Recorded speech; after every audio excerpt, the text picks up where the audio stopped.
Good afternoon, everyone. Thank you for joining us. It has been such a great day. We've really enjoyed the sessions that we've attended, and I hope that you have too. This session today is a collaborative session.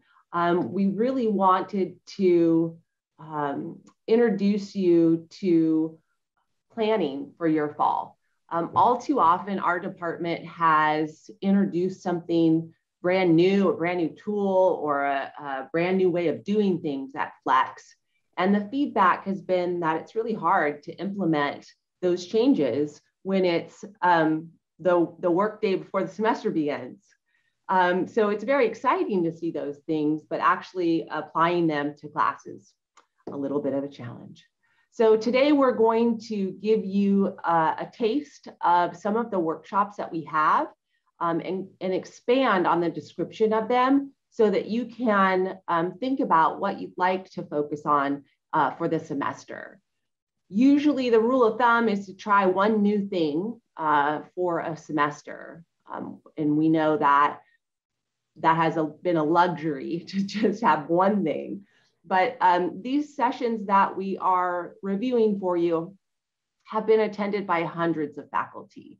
I think we had about 500 seats in our sessions in the last year in these workshops. We do have a theme for them. It's called Boot Camp, and the exercises, because that's my thing, I like to do themes. The exercises are cleverly named to coincide with a kind of a workout. So hopefully you'll tolerate that. It's just fun. Our department likes to have fun. So with that, I want to introduce you to the team. We have Sue Yang. Oh, I should introduce myself too. I'm assuming everybody knows me. I'm so sorry. Starting my 6th year at Fresno City College. So yeah, I just feel like I'm already a part of it. Merced College is a distant memory. 15 years of memory, but distant. So I'm Jody Seeley. I'm the Director of Distance Education and Instructional Technology. We have a new offshoot of our department called the Center for Innovative Learning and Teaching. That's not a typo. We did put learning first to represent all of us as lifelong learners. So we have Sue Yang. I'll introduce you again, huh, Sue? I'm gonna say her name again. Sue Yang is our instructional designer, and she has a master's in instructional design. So we're really, really grateful to have her. It's my understanding that she developed quite a reputation at Fresno State. And so many people are celebrating that we seemingly stole her from Fresno State. And I'll take some credit for that for sure. We also have Jason Thomas. He teaches biology for us. And Christina McCullum Martinez, she teaches theater arts. And Tammy Camacho teaches in applied tech. We do also have another facilitator on our team, Glenn Hoffman. He is the simple syllabus guru, expert. So we're not going to go over that in this session today, but these other folks are going to introduce you to some great things that we have. Please feel free to post in the chat. I'll be monitoring that. And if there's time for Q&A, the presenter will let you know at those times. Are you ready to go? Everyone's ready to go. Okay, I'm driving the PowerPoint. All right. So I'll introduce this too. So the boot camp exercises that I mentioned, these are the titles. Again, some clever, some not. And we're going to showcase a few of those in this session today. We also have some new ones coming on board, including cleaning up your roster to certify your roster. And we've received some feedback from some folks already today about sessions they'd like to see. So we'll be offering new sessions and posting those in the virtual hub for faculty. So stay tuned into that site as we move forward. And so I'm going to hand it over to Sue, right? Yes. Yep. Okay, fantastic. Start with the most popular one. If someone from the team could just put the link to the virtual hub in the chat, I was going to do it, but I'll grab it. Thanks. Okay. Good afternoon again, everyone. Before I talk about the build muscle with Zoom session, I just wanted to briefly review the Zoom migration that took place at the end of last semester in May. And so you may have seen some emails from the district office about the migration, but just a few things that I wanted to point out. Our Zoom accounts were previously managed by Tech Connect, Confer Zoom, through a grant from the Chancellor's office. And some colleges, community colleges, are still have that. But with the migration in the district here, our Zoom accounts are now managed locally by the help desk at the district office. So this means that we no longer have to go through Tech Connect to request a Zoom account.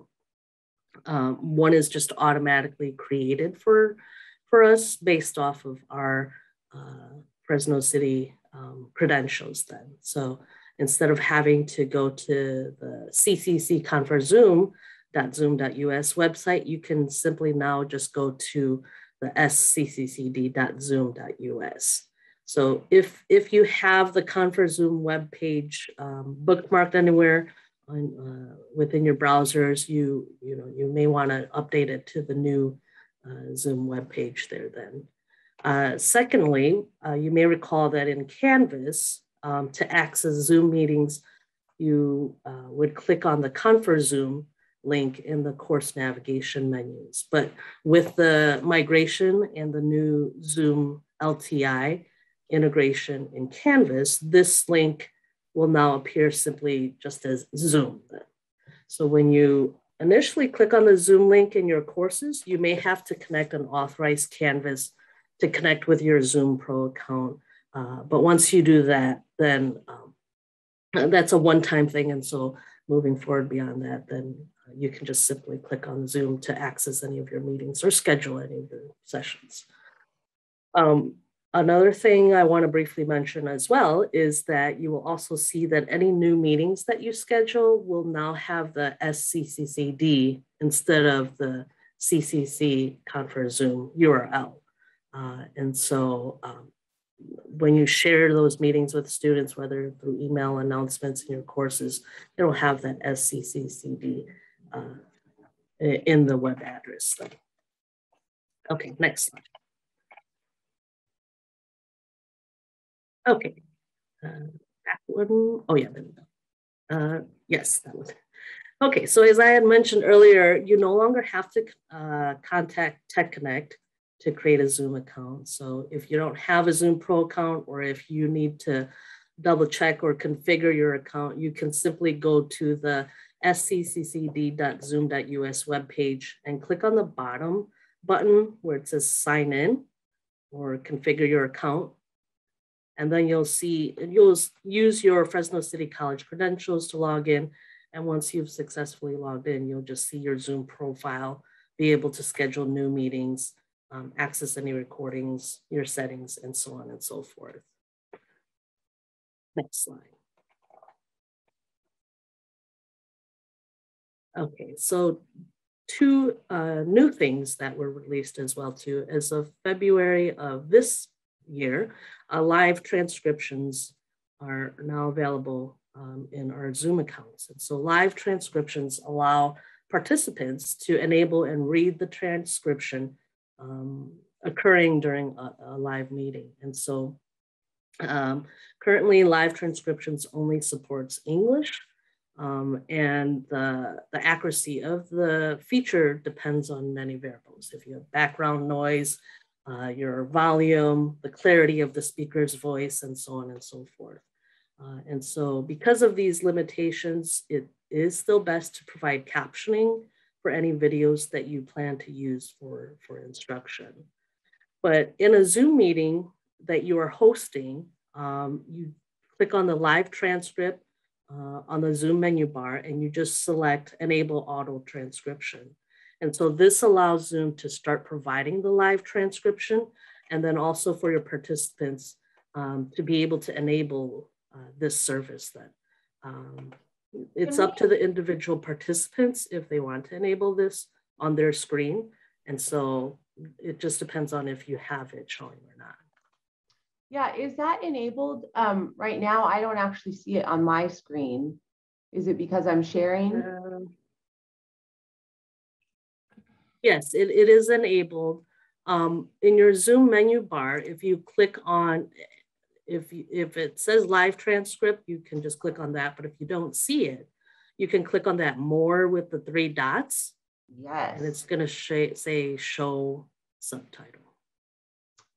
It does. Thank you, Sue. And if you don't want to see the live transcription, you can just click on that again and just hide subtitle. Again, that's going to be an individual setting for each of you. So, Sue, can I ask you a question real quick? Yes. I use Zoom to record my lectures. And when I look at the transcripts, even if I try to talk as clearly as possible, it takes me hours and hours to fix the transcripts. They are so bad that if I didn't fix it, students would not know what was going on. Is there any intention on the part of Zoom, who almost has a monopoly, to improve the transcription? Because I'm spending an awful lot of time editing. Yeah. So this was just a feature that Zoom released. I can't remember. Yeah, just last this past February. So I'm assuming that they will continue to improve on this service. There are other cloud services that do provide, captions for your videos too. One of them being Canvas Studio. That's available for you as well. So if you do record your videos through Zoom, you can also upload them to Canvas Studio and request that a captioning be placed on the video. That captioning service may be a little bit better. YouTube also provides captioning for your videos as well too. So you may just want to throw it up there, get the captioning file, and use it that way as well too. So are you saying that I could upload my my lecture to something called Canvas Studio? Yes, it's integrated in Canvas, and so it's already there. Okay. But yeah, but that's actually the next one on my list that I'm going to talk about too. So yeah. And if I could add to that, we have seen these services be really accurate, but they depend upon the microphone you're using too. If you have a microphone that is, like the headset you use with your phone or something, you want to make sure that that headset has clarity to it. Would you recommend, Jody, would you recommend a headset microphone as opposed to just recording with my laptop open? Yeah, if you're recording with your microphone on your laptop, it's probably not going to pick up your voice as well. So anything that's more direct near your mouth is going to be read more clearly, including my uhs. So what I don't want to monopolize. Just one more quick question. Best Buy, I would go and tell them I need a headset that I could also speak into for recording purposes, and they would know what to get me. Yeah, you can get one. You can get one from our tech. You don't have to go buy one yourself. You can request one from campus.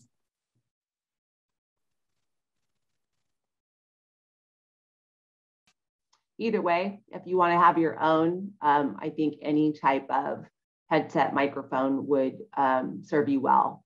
I don't have any in particular to recommend, but I don't know. I've used all kinds. You don't need a Yeti mic or a, what's the other one, Snowball mic, like YouTubers use. You don't need something quite that high end. Okay. Thanks, Great Jody. questions. Great questions. Thank you. The second update to Zoom was also adding your pronouns to your Zoom profile. So when you add your pronoun to your profile, they will be visible to your Zoom contacts as part of your Zoom profile card. It'll appear on the desktop client as well as on the mobile app. And you can also choose when or if your pronouns are shown during a meeting that you host or you join. And so that's another new update that Zoom has as well. As a reminder, some of these features do require you to be on the latest version of the Zoom desktop client or the mobile app. And so you will have to make sure that you're on the latest version for those two tools then as well. And we go into this further in the bootcamp session as well too. So if you need more instructions or a demonstration of how to do this, we'll go over that in the bootcamp sessions. Okay, next slide. And I'm just actually playing while we're on here too. I saw the annotate tool and it came up with all of these different possibilities.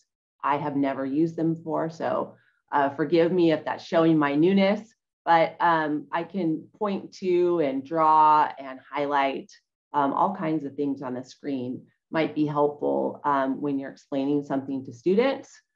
So this is, oh, I can even do an arrow there. Looks like we could collaborate too. If everybody had an arrow, they could click on it here and your name would show up. Just playing. You could go to the next slide, Jody.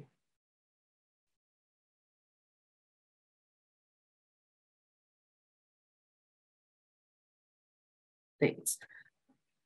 So as I had briefly mentioned earlier, you can access Zoom by clicking on the Zoom link in the course navigation menu now. When you initially click on it, it's going to prompt you to authorize Canvas and Zoom to connect. And again, this is just a one-time thing. And in the bootcamp sessions, we actually dive deeper into how to schedule, how to add meetings in your course, how this also appears on the course calendar in Canvas as well, so that your students can just click on it to join you during your meetings. We also go over additional best practices, such as using the virtual backgrounds for privacy and engagement, adding a message when you have waiting rooms enabled, playing music prior to the start of class or anytime when needed during your meetings. All this information is also available in the virtual faculty hub under digital tools. And so we have instructions and videos in there that help you to enable these features in your Zoom sessions as well. Next. Okay, so Canvas Studio is a video platform that allows you to collaborate with your students through video. It was made available back in fall 2020, and it's directly integrated within Canvas then. And one feature of Studio is that it allows students and you to add comments directly on the video. So for engagement, you can have students watch a video and add at least 2 resources that they find that are related to concepts that are discussed in the video in these comments then. And so this way, other students are also able to view the comments and be able to access the resources that are shared then. So that's just one way that you can use Studio videos for engagement. Next slide. Another feature of Studio is the analytics that it provides for instructors. And so you can view what they call insights and see which students have viewed the video, how long they viewed the video, and if they watched the entire video, or if they stopped halfway, or if they just started it and then they never returned to watch it. If you seem to be receiving a lot of questions from students about a specific topic or assignment, take a look at the insights and see how many students actually viewed the instructions or watched the entire video to that was supposed to help them prepare for the assignment. So if when you're looking at the analytics and if you see that maybe a third of the students only watched half the video, you may, want to remind them to review the video as it'll actually benefit them in completing their assignment then.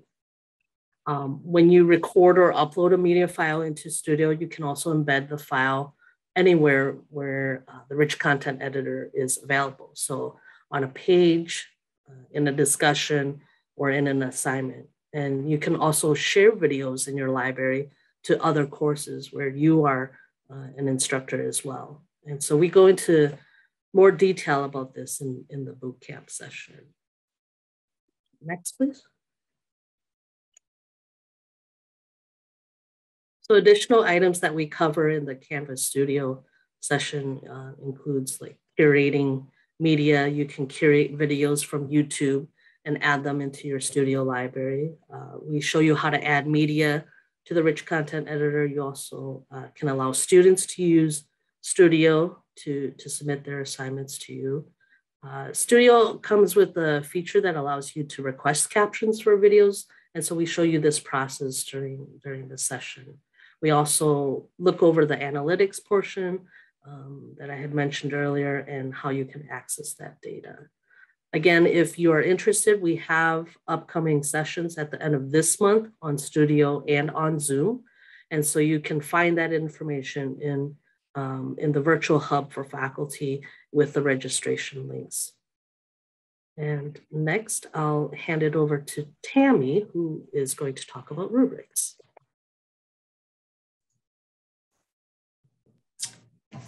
Well, hi, everyone. We're hoping that you might come to a rubrics workshop. And the reason that you should come to rubric workshops for us is, or for me, the reason I think that you should, is that I'm a believer that grades should never be a shock to a student, right? So when you use a rubric, they can see how you're going to grade it before they even submit the assignment, and then they can see how you graded it after the assignment.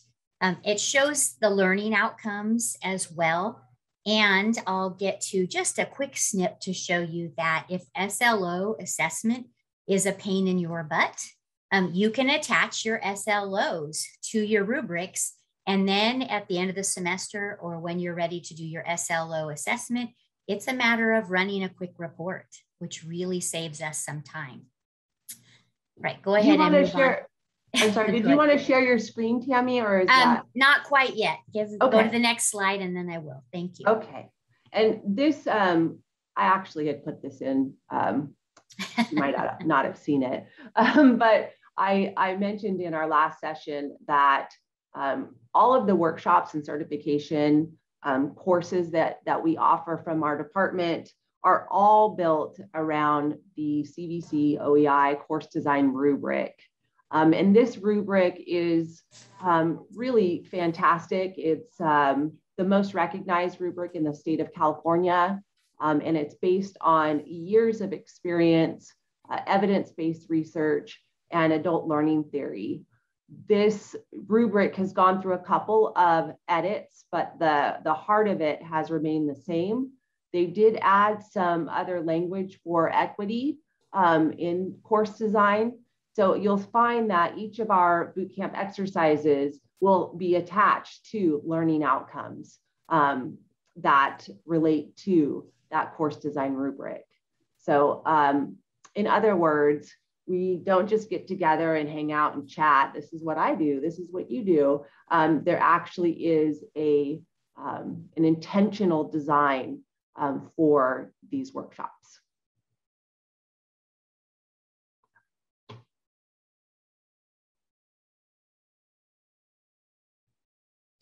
Tammy, I see your picture now, Tammy.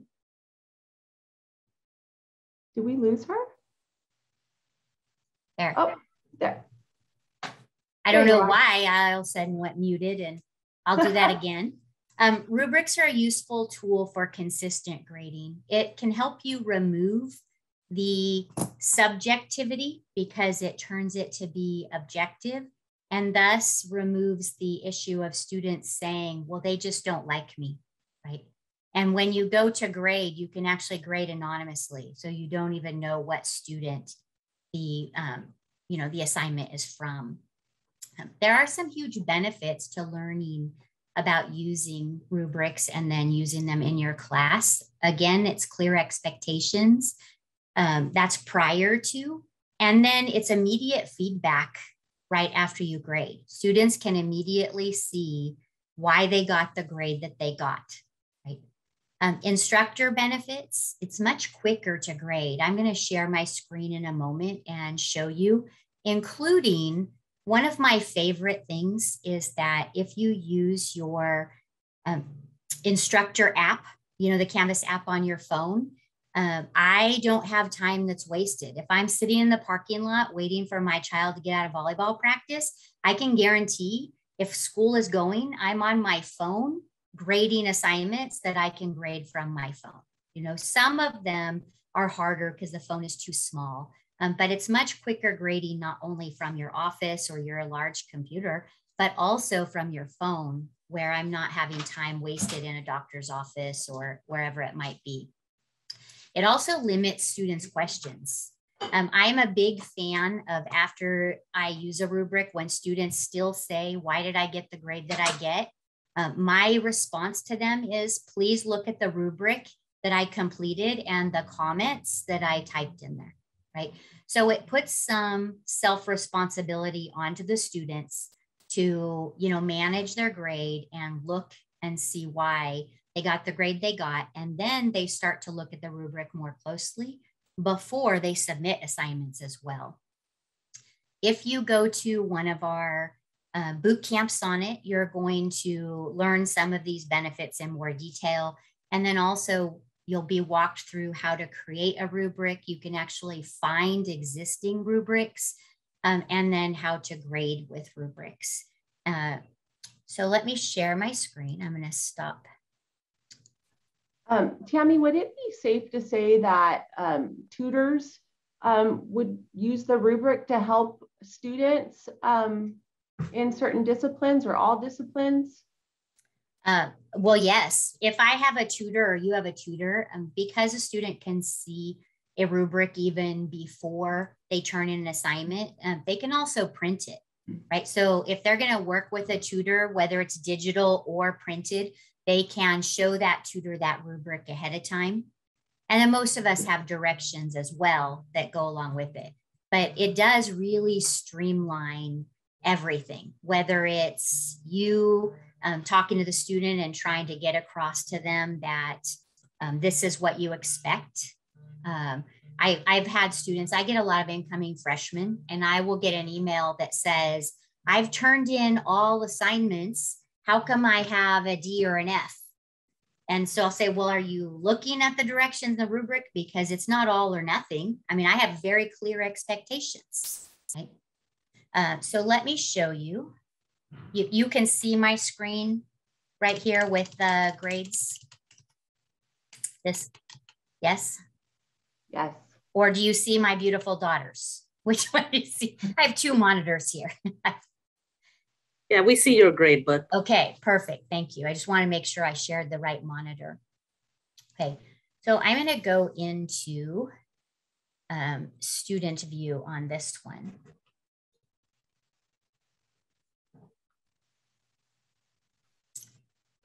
Okay, so prior to them submitting an assignment, they can see a rubric.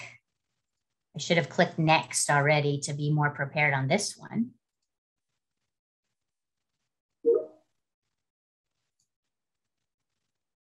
Okay, so here's something with a rubric.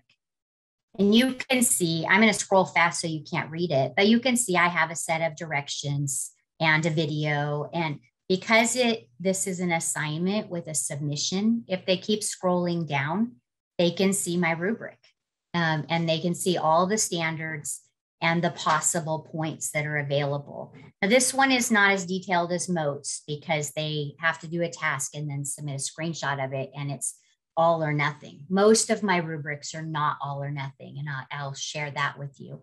But again, ahead of time, it is clearly shows what is required and what the score is that they could possibly get. Okay. If a student goes to grades and you've already graded a rubric, this is where I say I send a student and I say, please look at the rubric and feedback I've put in it, as well as comments. They get an icon in grades. So I always tell my students it looks like a clipboard. Right? So if they click on that, they can see the completed rubric. The rubrics will color code it based off of the points available in each row. And so it's green is basically good, orange is say mediocre on points, and then red is it didn't pass. So I went in and submitted something and then pretended to score it. And you can see that they've got the green, shows the points that they've gotten. Here's a red one. And I've got stuff that's typed in each one. And the amount of detail that's typed in there depends on what type of item it is, right? I even have in some of mine, if they get, say, 2 out of a 5, it might even tell them exactly how to fix it, right? In my description in my rubric. And then also in a rubric, you can type a specific comment for a line item. So in this one, when they put 0 cost in there, this is a research thing that they have to do. I note that free is still something they should put on there as a cost, that the cost is that it's free. And it says to, if that's the case, put it on the worksheet and please resubmit the worksheet. So within the rubric, I've got points that I can click on, but then I also can give them specific feedback that in this case says resubmit it and you can get your points back. Right? And so you can see here's something that's orange because it's out of 3. And so it's a mediocre score per Canvas. We don't set those color codes. Canvas automatically does that. And I found that that's a question I get a lot is how do you get the colors to come up? It automatically does it. Okay. Tammy, we have a question from Michael. Okay. Go ahead, Michael, unmute yourself. And yeah, what I was going to ask is, does the rubric work with the late policy? I have a automatic reduction for the first 3 days. If it's late, how would that affect the rubric? If I put the points in through here and then I hit enter, does it then subtract them? No, you don't subtract it. Canvas automatically subtracts it. So if you set your class up to have a late penalty, of whatever it is, I have a 3% per day, maxes out at 30% for my late penalty. I don't have to worry about that. I just score whatever their assignment is, and Canvas and grades deducts the late penalty based on your setup. So it works the way that it works without using a rubric. Correct. On that part. Okay, perfect. Thank you. Yeah. And then notice on this one, look, SLO. So this assignment, because one of my SLOs in this particular class is that they have to learn to effectively use the internet to find, information. And so that one is tied with this particular SLO. And I've put it on there. That would be a workshop that might be a more advanced workshop because it does require a slightly different setup in a different place. And you want to consider the amount of points, that you apply, because when you put it on your rubric, it is going to give them that amount of points. But it's easy. At the end of my semester, I can just run an SLO report and I know what percentage of my students have exceeded, met, or were below the standard on that SLO. Okay. I'll switch to another screen here. So again, this is all about, in my 7 minutes, I'm trying to show you some of the capabilities in hopes that you're going to go to one of our boot camps. And then it's, much more slowly taught than what this is, right? So as a teacher, how do I actually fill it out? This is one of the things that, we would kind of cover in that boot camp. So I'm going to go to grades, and from grades, all I have to do is go to speed grader. And it shows me this is the only student that's turned it in. I'm going to click on view rubric. Now, if it's something that you don't have to download, I've got the preview next to my rubric, and I can now go through and click whatever it is. If I need to download it, I'm a fan of going to the assignment, telling it to download everything all at once. So then I have a zip file and can go through and see them. But I'm just going to go through and pretend to score. And you can see I would just go through. Notice this row, there's two things with the same amount of points.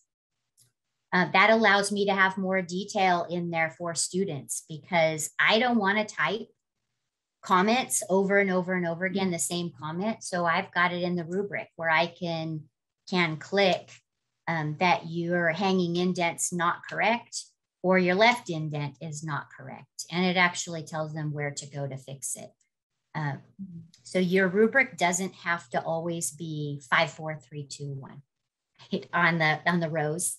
You can have multiple boxes that have the same amount of points. Okay. And then as I go through and click on them, once I'm done, it automatically populates the score in, and I'm done. I used to use a rubric that I had to hand fill out, and then I had to go in and put the score into Canvas, or way back when we were using, different grade systems. But now I can just go through, and I can do this from my phone. I can do this from my computer, my tablet. It's so much nicer. It gives clear expectations up front, gives them immediate feedback because they can read this, and saves us time. Right? That was the gist of my 7 minutes, and then leaving. I have no idea how much time I've taken. So if there's any time left, I can answer some questions, or we can move on to Jason, I believe. Yeah, let's move on to Jason. And that was just an awesome summary, Tammy, sincerely. Thank you. And if you could make rubrics exciting and desirable, you did that. So congratulations. Yay. I'll send the rubric to you later. You scored. That's so great. We have so much talent amongst our faculty. The last year has been great from my perspective. So getting to work with so many people, which is very refreshing. All right, so Jason, I will drive the PowerPoint for you. Instructor to student interaction is first. Yes. Oh, yeah, I forgot to flip it on the earlier slide. That was my bad. I wanted to do instructor first. Oh, you want me to move it? No, keep it. That's how I wanted it. We're good. Okay, and then I saw a hand raised, and now I don't see it. You can unmute yourself if I lost you. Yeah, hi, my name's Richard. Hi. How are you? I was wondering, Richard, are these boot camps that are offered, are they compensated for adjunct faculty? Yes. They are. Okay. Yes. So the information is great, and for adjuncts, it's priceless. Is it paid at the lab rate or the instructional rate? That is above my own pay grade to say. But I will confidently say that this is time well served. It is not a waste of time. And I think it's because of the rubric that we use, the course design rubric, and also just because of the skill of the facilitators. You're not their guinea pigs. They've done several of these, and there's just a lot of thought that goes into developing these workshops. We even develop like a course outline for each workshop so that each person that teaches it covers the same content with just a little different flavor. So yeah. Okay, Jason. Cool. Take it away. So then, yeah, now I feel bad going after Tammy. I don't have a bunch of flashy examples for you, but I'll still give you a good summary on what these next workshops are about. And if you come to one of the workshops, I'll give you tons of examples. And so the next workshop we're going to talk about is instructor to student interaction. And so one of the most common things that we heard from instructors once we moved online to COVID-19 is that they just weren't hearing from their students. They had a lot of trouble getting into contact with them and kind of maintaining that class community that you normally would have with your students if you were meeting face-to-face. I know for my profession, I teach biology. We have labs with our class, and in those labs, our students work together and they get to know each other really well. Well, if you're online, you have to plan for that specifically. And so for the instructor to student interaction, we talk about how in face-to-face classes, you're going to have that instructor to student contact. It's just inevitable. I mean, you're talking to your students directly. But it's not only about the lecture, but it's also about how you set up your assignments in your class. For example, if you have a student who you're meeting with face-to-face, if they have any questions about assignment, they can ask you right then and there. But in an online class, you have to plan ahead of time to try to answer those questions pretty much before they ask them. And so we give you tips and techniques on how to do that. And this bootcamp is important because it's not only important from a social perspective to maintain that contact, but research has shown that if you have high levels of instructor to student contact, it does lead to higher student satisfaction. They very much value that participation. I know that when I was a student, I was lucky enough to kind of start taking online classes when they first started to become a thing. And I had a lot of classes when online classes first started coming out where it was just, okay, you pop onto, at the time it was Blackboard for me, you pop onto Blackboard and you answer these quiz questions once a week and that's it. Didn't even know if there was an instructor behind the scenes. Sometimes they'd email you. There wasn't very much interaction, so I began to wonder if there was an instructor. And so it doesn't bring like a lot of value for participating in that class. You're just doing what you got to do. And what research has found is that with a lot of instructor to student contact, students are even performing higher because of that value and that participation.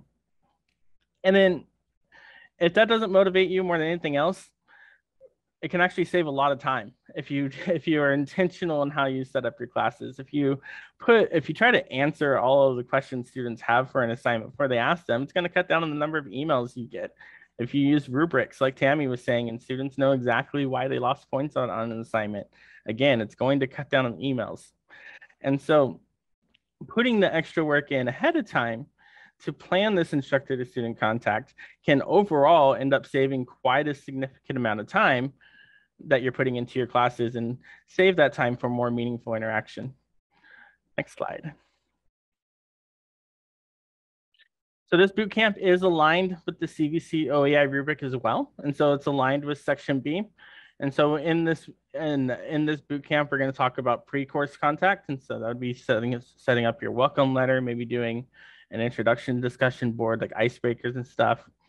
We also talk about regular effective contact. We use that term all the time, but I've kind of found that we don't always define exactly what regular and effective is.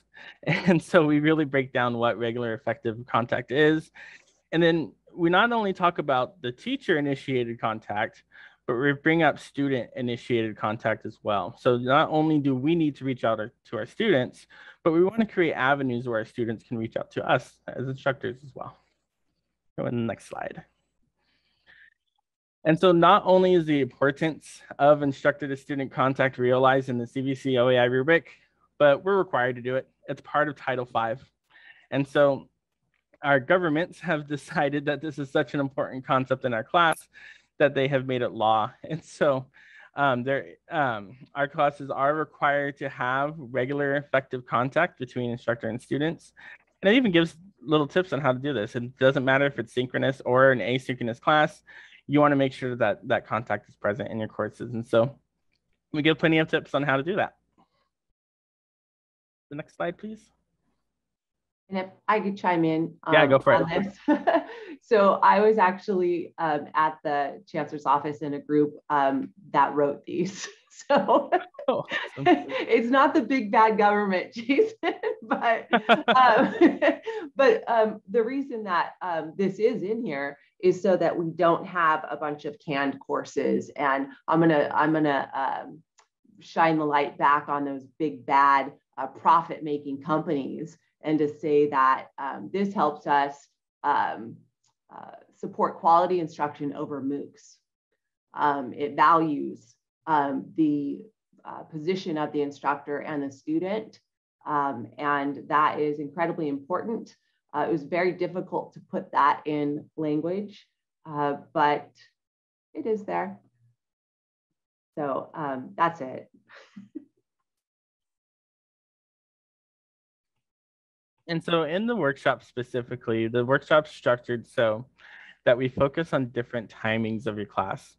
And so initially, we're going to be talking about the very beginning of your class before you even start. And so we give examples on how to build a welcome letter for your course and to get that letter out to your students before the class even begins.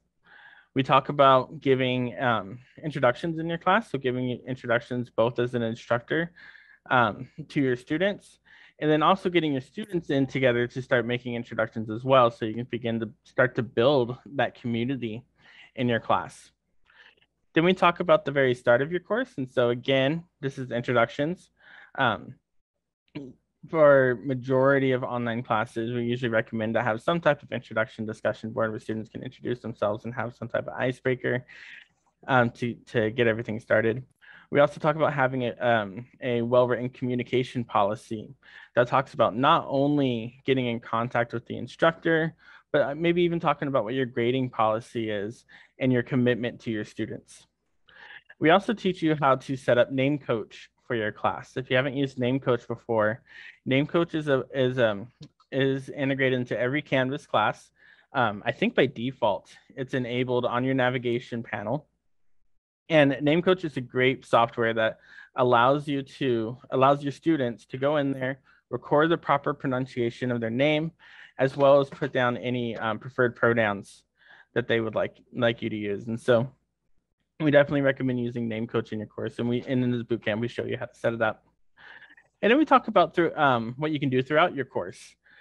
And so once you get that initial feedback, usually that's all good. You want to also be able to maintain that community throughout the rest of your class. And so we talk about how you can give assignment feedback. So we talk about the different avenues that you do that on different assignment types, because whether you're giving a quiz, whether you're giving an assignment, or whether you're grading papers and such, it's all different inside Canvas. So we go through the different ways that you can give both manual and automated feedback. We talk about rubrics, not as in detail as our rubric workshop, but we do briefly go over rubrics, the importance of rubrics, and how to add a rubric to an assignment. We show you different ways that you can check in with students. I don't know if you know this, but if you go to your gradebook, you can actually check in with students who grade above or below a certain grade, for example. And so if you have a set of students who didn't turn in an exam, you can email all of those students directly and just email the students that didn't turn it in. And so we show you how to do that. We also focus a little bit on synchronous instruction. And so we talk about interaction via Zoom. And so we talk about how you can have both verbal and nonverbal techniques that you can use on Zoom for interaction with your students. And we also show you some of the tools that Canvas has, for example, using the whiteboard and annotation tools in Zoom to increase interaction. And then lastly, we also talk about just building a community in general and keeping your students not only interacting with you, but interacting with each other. Jason, I have a question. I had a counselor ask me about waitlisted students. And her assumption was that waitlisted students are included in the messages through Canvas for a course. Can you explain that about waitlisted students? Yeah, so when you message your students through Canvas, the only students that are going to be messaging Canvas are the students that are enrolled to your class. And so waitlisted students will not be contacted whenever you send out a message through Canvas. If you want to get a message out to your waitlisted students, we recommend that you do it on WebAdvisor. If you go to your roster and then you open up the wait list for your class, and so you scroll down to the very bottom of your roster, click that bubble, open up your wait list, you can then click the button that says email all students. When you click on email all students, it will include your wait list with that email. And so what I usually do, I sent it out maybe 2 days ago for my class, is I sent out pre-course information for my entire class, and I included a little section in there for my waitlisted students to tell them how I was going to be handling the waitlist for my class. And so, yeah, if you want to try to get a hold of your waitlisted students, don't depend on Canvas for that. It's not going to contact them unless you add them manually, which we don't really recommend. Instead, go through WebAdvisor instead, and you can reach them through there, definitely. I have it open. I have it open right now. Do you want me to show them where to click on the email these students? I was thinking about that. I don't know how we would share it without sharing your roster, though. Oh, that's true. Yeah. So for some, it seems reasonable that since your roster populates into Canvas automatically, that it would bring the wait list with it. And it doesn't recognize that field. The SIS process does not recognize that field to bring in the waitlisted students. So that's, thank you for the answer to that question, Jason. Yeah, thank you for bringing it up. It's a good one. Next slide. So since we're talking about community building, we want to build our community not only between the instructor and students, but between students as well. And so we actually have a separate workshop on student-to-student interactions. And a lot of the benefits are the same. Like teacher-to-student interactions, student-to-student interactions happen naturally in face-to-face classes, except it's probably a little bit more difficult in online classes to help facilitate these interactions. So in online classes, these interactions really need to be planned in order for them to happen.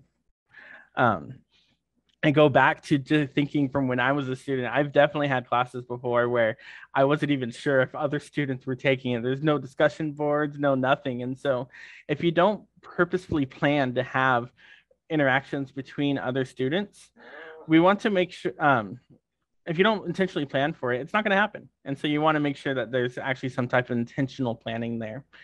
We also want to make sure that this interaction is meaningful. I heard in the earlier Flex session, they were talking about discussion boards, and they would have discussion boards where somebody would ask a question like, one example I always use during the workshop is, if you ask a discussion board that says, what's 1 + 1?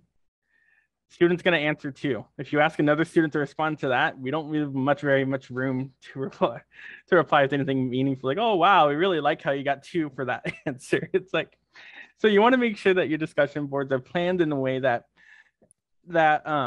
really do facilitate some meaningful interaction between students. I always tell my workshops, what I like to do in my classes is, instead of telling my students to reply to someone, I tell my students to reply to someone who you disagree with. I had a political science instructor tell me there's no way they could do that. And so student-to-student interaction really increases student success. And again, it increases their sense of involvement. And with that sense of involvement, it's going to help maintain that community within your courses. Next slide.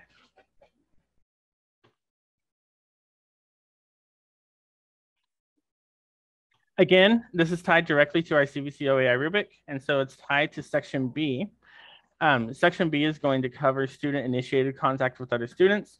And so this is not only the interactions that you plan between your students, but so students can actually come together, form stuff like study groups and stuff like that. You want to have regular and effective contact among students. So this isn't just a one-off thing that you do in your class. You don't do your introduction discussion board and just be done with it. You want to have regular contact among your students throughout the entirety of your course. And again, you want to make sure that that contact is meaningful. And then participation levels just makes sure, again, it's something that you're going to be doing throughout the entirety of your class. Next slide. And again, this is also something that's written into Title V. And so instead of, in Title V, the languages might be very much similar, except we're highlighted and among students instead of instructor and students. And so Title V does require that you have regular effective contact, not only between instructor and students, but among students as well. Next slide. And so lastly, for the student-student interaction, some of the things that we'll focus on specifically is we talk a lot about discussion boards. And not only do we talk about how to create meaningful discussion boards, we talk about a few ways that you can actually be a little bit tricky with your discussion boards to set them up in a way that you can do different types of exercises. One of the ones I like to use in all of my workshops is when you're in a face-to-face class, something that's really common for us to do with instructors is to group students together in two to three students, have them discuss something, and then have a representative from that student, have a representative from that group tell the rest of the class what that group came up with. Well, you can set that up in discussion boards. You just have to set up 2 discussion boards. And so we go over exactly how to set up those group discussions where you can kind of make those same type of interactions that you would do in a face-to-face class. We also talk about some of the settings in discussion boards that would help get original answers from your students. One of the things that I see in a lot of discussion boards is we see that one student will post a reply, and every single reply after that will just be somewhat of a variation of that first reply. So we show you how to hide the student responses until a student makes their first initial response, so you get some unique answers. We also go over Canvas Studio. Canvas Studio is a tool that we've talked about a lot if you've been to some of our Flex sessions today, except we've always been talking about it from the instructor side of it. Well, students actually have access to Canvas Studio as well.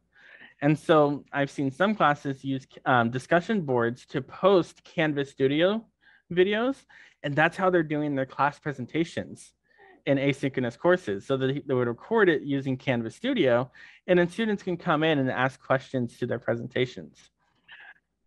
We teach you how to do peer review assignments. And so this is where a student makes a submission, and you can anonymously pass that submission off to other students so they can leave comments on it.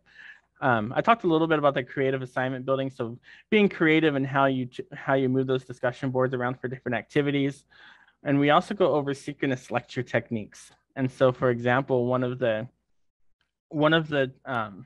tools that we'll use is we'll show you how to do the whiteboard to put up an image onto your computer and have all the students come by and label that image. So for example, I teach biology, so we always use a human heart. So we could put a human heart on the screen while all the students can collaboratively label that heart together during the middle of the Zoom session. Teach about the different Zoom tools and also alternative applications. And so for example, in my class, I use something called Discord. Discord is a program that's essentially a chat room for your class. And that's where I have my students complete all of their lab work. And so they all meet together on Discord in this little chat room, and then they all work together. And I've had amazing success with it personally, to the point where my students are still talking to each other way past after the class ends. And so it's been a pretty cool tool. And we've been talking about it today. That might be something that we want to do a future workshop on as well. And then lastly, I want to say that in both of these workshops, and really all of our workshops, we do offer continuing support. And so usually we leave some time at the end of our workshops in order for us to answer any questions and figure out, we want these to be as hands-on as possible. So we want you to come to us and say, hey, I'm really having trouble here.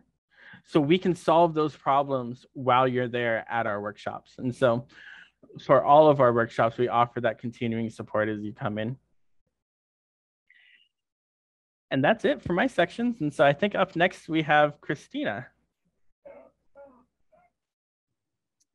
Yes, thank you, Jason. There was just one question about, and maybe you and Tammy could answer this one. Is there an easy way to grade the responses for discussions?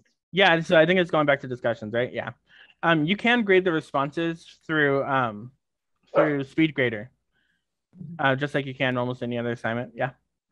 And so as you go to SpeedGrader, as you click on the individual student, it will show up what all of their responses are. It shows their responses. It doesn't show who they responded to and what they responded to. So when I grade them, I'm fortunate to have 2 monitors. I have the full discussion up on one and then SpeedGrader on the other, just in case I want to look at more information than what SpeedGrader shows me. Great, thank you. Thank you for the question.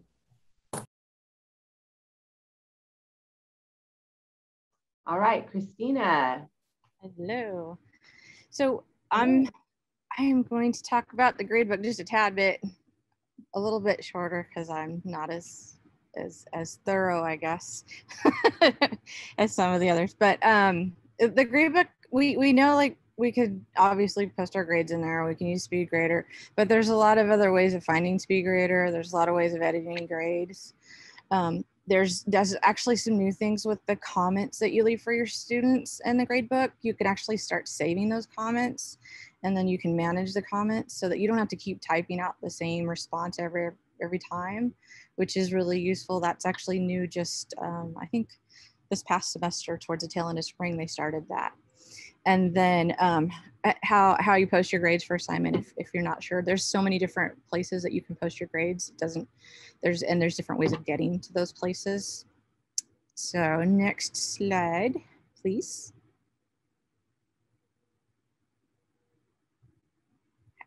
There's also, I'm not sure, not everybody does this, but most people do just straight points when they do their grades for classes. I've found that to kind of create a little more equity, because some students are good at tests, some students are good at writing, some students are good at the discussions, and some are good at the homework assignments, but they're not always good at each of the other things. And so I do my grades as weighted assignments. So I group my assignments into groups, and each group is worth a percentage of their total grade. So discussions would be like 20%, exams might be 20%, the midterm and the final 20%, plot maps 20%, depending on the course it is, and then quizzes might be 20%. So with that, if someone isn't good at an exam and they bomb that, they still potentially, if they did really good on everything else, get 80% in the class. Or say they get 10% out of those exams, and not obviously full 20%, they could still get an A. So those test takers still have the potential of getting good grades in the class. And so by doing that, I don't have to worry about how many points things are worth. I just have to worry about the percentage of each weighted group. So I use that, and it comes in handy, and it's really, it actually keeps your gradebook organized as well, as far as the way the assignments look in your gradebook, which goes to the next thing. Dropping exams or quizzes or one assignment or something, when you have the weighted group, you can actually make dropping those assignments a lot easier, so that if the lowest grade, you give them 6 exams and you want them to only have 5 that are accounted for, you can click, you can easily have that grade dropped in their overall calculation of grades. And then importing and exporting of grades. And then I believe there's one more slide. So there's all these other little tidbits you can do. You have the late submission policy. You also have a missing submission policy. You can curve your grades, and you can view students' grades individually within the gradebook. You can actually do an analysis of individual students or as the whole class based on certain assignments, based on the overall grades in the class. You can filter your columns and rows in your gradebook. You can arrange them in any order that you want. And you can also override the final grade in the gradebook if you wanted to, bump it up because they're off by 0.2 and you just think that, that's a shame. So you want to bump it up, you can actually alter it, which is also really helpful. And I'll tell you, I use rubrics in all of mine because, it helps in all my comments, because my rubrics are very thorough. It has all the feedback for students in them. So I don't have to leave too many alternative comments along with that rubric because it covers everything. But it certainly makes grading so easy because I just click on each category where they fall in that category grade-wise, and it's done. It goes right to the gradebook. It's really helpful. One thing about Canvas, I say the gradebook is fabulous, because originally when I did the weighted groups, I used to have to export my grades, put them into a spreadsheet, and create formulas to do that whole percentage group weighted thing, and it was a pain. So the Canvas has saved us a lot in that, and that's something that I really, really appreciate from what they're coming. And the comments, again, I used to tell people create a Word doc of all your comments and start creating a library for yourself, because you repeat yourself a lot. Well, now Canvas is going to do that for you. So that's absolutely amazing and huge. So it will save a lot of time and effort on your end. I think that was my only 3 slides. That's great. It's can't you just clean up your gradebook at the end of the semester before you turn in grades? Yeah, you can. It'll just take you a long time. So you recommend setting it up right at the beginning, right? I say setting it up right in the beginning. And if you do the weighted groups on the assignments, you want to do that from the beginning anyway, because you're going to adjust your students' grades tremendously. And on the gradebook as well, you want to put those zeros in, like the missed assignments, you want to put those in throughout the semester. If they turn it in, you allow late submissions and they turn it in late, you want to go back and put the grade in there. That's fine. But if you don't put a 0 in there, that grade's not calculated in. It's just a dash. So you have to put zeros in every missing assignment, or it will not be calculated into your total amount of points. So then a student that has a A or a B might really have a D by the time you're done grading them, because you didn't put the zeros in. So You that's, can stuff the zeros automatically, right? no, you got to put them in. Mine, when they come due, and the moment they're due, it stuffs in those that don't have submissions get zeros. Oh, you probably have a policy. You probably have the missing submission policy. If you don't set that up, it doesn't. And many people don't set that up because they don't know that. It's a setting in grades. Mhm. It's quick and easy. And yes, I found many don't realize that a dash is essentially like excused. It's not counting for or against them. Exactly. Good insight. There's a question in the chat. Where does Canvas save the comments? You know, I literally just snuck a peek. It has, I didn't save that part of the page either. Darn it. It has a comment library you can manage. I'm not exactly sure where it is. I'll have to give it a look. But by the time you come to the gradebook workshop, I'll have it for you. I was actually typing it out. I guess I can save my fingers. Yeah. When you're in SpeedGrader, right above the add a comment box, there's a little speech bubble icon. Yeah. If you click on that, you can add whatever comments you would like in there. In fact, you can even turn on a button that says show suggestions while typing.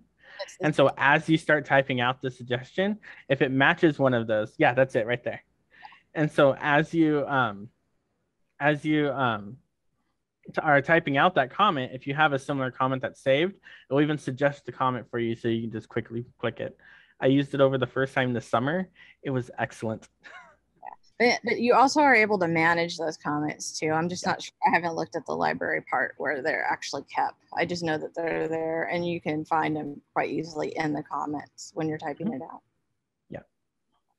I'll stop and share. Sorry. Are there any advantages to just using a point system for grading over weighted grading? The one I told you, basically that equity for students who are not good at exams or whatnot is really why I do it. And it's only, I mean, I've been teaching, the online course that I teach is theater appreciation. And so I get students from every major, nursing, criminal justice, science, math, everything. And I have taught that class for 11 years now online. And it took me a few years. It took me about 2 or 3 years to figure out the best way to do it, to equalize things for all the students, including, you know, everybody who's just not that good at written exams or written papers or whatnot. And it was the best way for me to create that equity for them. And I might get 2 people in a class of 60 that don't pass because of that. So it makes a huge difference. And that's really the one benefit I found to doing the weighted groups. But he asked advantages of using straight points.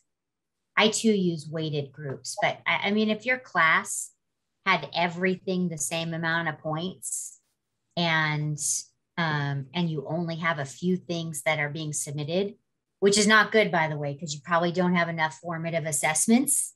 But if that's the way your class was set up, the straight points would work for your class, and you wouldn't have to set up those weighted groups.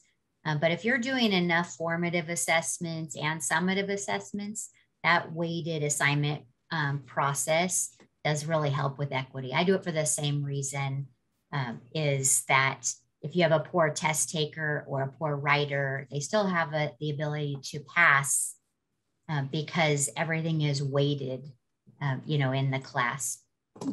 Yeah, straight points is easier for those who don't know how to do the weighted percentages. And like I did it in spreadsheets for years. If you don't know how to do those spreadsheets with the formulas, then yeah, straight points is easy, but it's not necessarily equitable.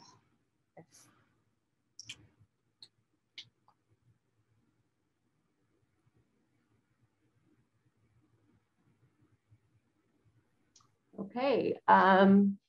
Do we have any other questions at this juncture? We're almost out of time in any case, so perfect timing, you guys.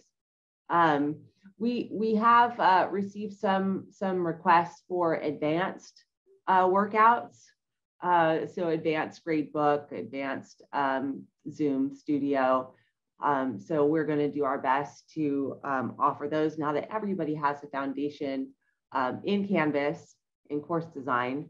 So we'll be able to go to the next level together. So the scheduled workshops, folks were asking where those are located, and Sue was gracious to put a direct link to that page in the hub. And we have not only these just-in-time boot camp exercises, but we do have open hours. And I want to mention that those open hours are over the weekend, this weekend, and evenings for adjuncts. So we're just, again, trying to be as available as possible for when you need the advisement. So please check out the calendar in the virtual hub for faculty, and check out the open hours that you can join. And then coming soon, we do have cleaning up your roster and certifying it, and applying humanizing to your online courses, and culturally responsive teaching with universal design. So those are some of the more advanced workshops that we have.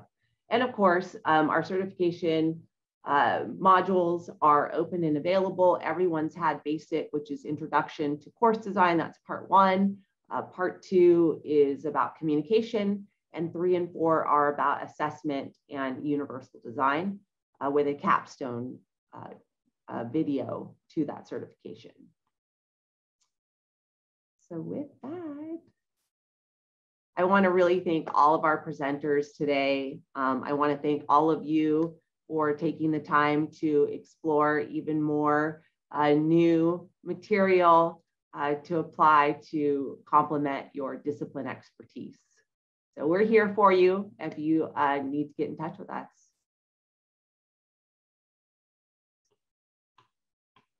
Okay, thank you. Bye.